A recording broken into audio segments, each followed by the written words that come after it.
I'm talking about this DOM model. This is interesting. Now, in the way in which this is placed, you find this just placed after the scripting language and before the ASP. This is a crucial placement. Also, this signifies in the hierarchy that before the server-side scripting came into being, the DOM model was a kind of a thing that in which you can handle those events. In other words, DOM model also helps exemplify uh, event handling to JavaScript. So let's look at what is the DOM model. So document object model allows event-driven languages like JavaScript, JScript, AWMA, VBScript, Java to register various event handler listener on a DOM tree. What is a DOM tree? So DOM tree is HTML, XHTML, XUL and SVG document. What is XUL? But we are aware of HTML and SVG.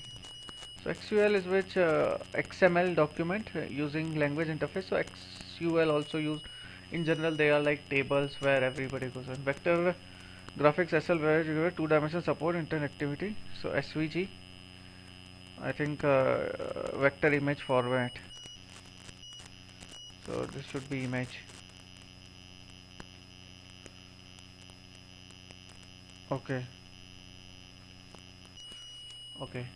So this is DOM event. Now historically DOM event use various web browsers. The cross compatibility to compare this, they are standardized by W3C, which is Worldwide Consortium level 2.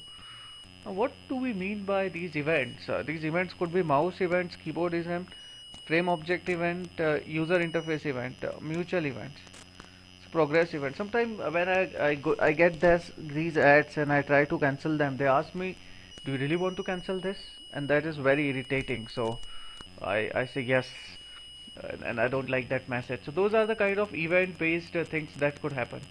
So click, double click, mouse down, mouse up, mouse over, drag starts. This is a mouse. Then you have keyboard, then you have HTML frame object, load.